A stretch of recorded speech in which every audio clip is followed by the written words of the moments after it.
straw poll. He is former State Representative Bill Haas, who is from Champlin, and here to talk a little bit about his candidacy. And as we heard in that little brief clip, we only had time for brief clips for most of the candidates.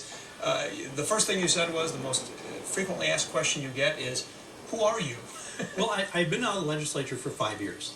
So people naturally are going to, not recognize the name. And that's a question in all the picnics I've been at and forums for the last 3 months. That's the first question I get. When I'm done speaking, then it's a whole different ballgame, because now people know who I am, they know my story, and it's been going very positive from that point. Let's talk a little bit about your story. You were the former mayor of Champlin, Yes. in the North Metro, and then served in the legislature for a number of years, as I recall, during the Jesse Ventura administration. Jesse and I were mayors together in Champlin, and I'm mayor of Champlin, he's mayor of Brooklyn Park. Yeah. And we actually worked on the 610 project to get that funding when we were mayors.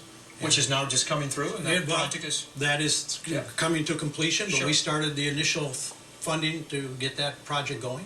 Now, were you also involved in the North Star commuter rail or any of those transit issues? When I was in the legislature, that was an issue, and I haven't been a supporter of that program because I just don't think economically it's going to work. There's a lot of talk about that. Let's talk about transit a little bit, because it doesn't get as much attention as it should, because a lot of people just kind of treat transit as, well, it's inevitable, it's coming, it's going to go to Eden Prairie, it's going to, the Central Corridor's coming, and eventually maybe someday out to Woodbury or wherever. But there's a lot of people who question the cost effectiveness of it, and it sounds like you're one of those people. Yes, I am, and cost effectiveness is one, if it can stand on its own without any subsidy, that's fine, because then it's a business enterprise. But I look at it this way. Our society is a commuter society in the Twin Cities. Everybody drives their car to work. On the way home, a lot of people make stops to pick up food or pick up something they need at the house or whatever on their way home, so they don't have to make a trip afterwards. I heard that a lot from my community when I was campaigning through my years in the legislature. And so they really weren't supporting it because they wanted the freedom to, drive to work and then leave when they want, not be tied to a schedule. So we know where you stand now on transit. Let's talk a little bit about the biggest issue, I believe, in this campaign. It's going to be the budget.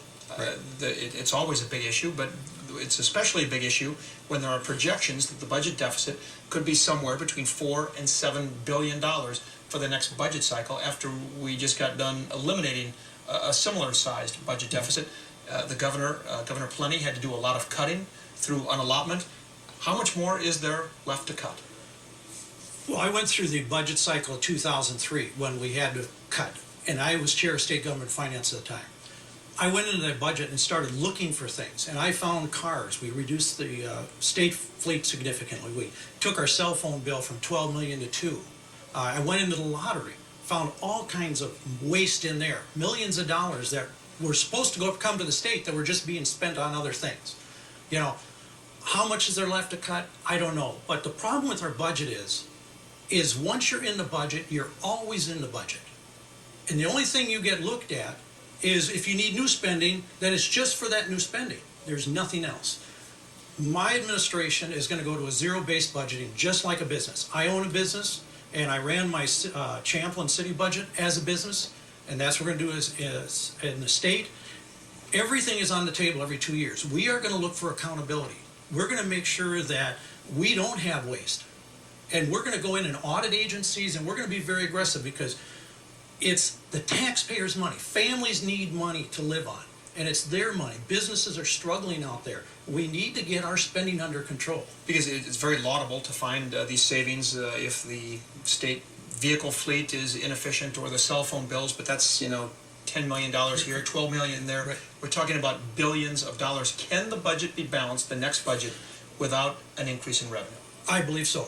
And I look at the state budget right now, similar to control data, what it was back in the mid-'70s, where they had so much management and there was so much redundancy in the system. And that's where the state is now. And I think we really got to take a hard look at it. That's why we are going to dismantle that budget and really get into the nitty-gritty of that budget You know, it's not going to be a surface saying we're going to cut 2% across the board. We are actually going to get down into those budgets and see what's there. And I know the state demographer and the state economist have talked a lot about just the structural changes that are happening with our demographics. Yep. That we're an increasingly older population, and that by the year 2020 there will be more people over the age of 65 in this state than there will be kids who are school age. And obviously that's a structural problem. Do you think that state government needs extensive reform in the way it's funded? Definitely so. And one of the areas people are not talking about are the baby boomers that will be going into the care facilities in the future. And we got a big problem out there in our nursing home industry and our providers who provide services to homebound elderlies and people and things like that. Nobody's talking about that. That is a storm that's coming, and when that hits our state budget, we're in trouble.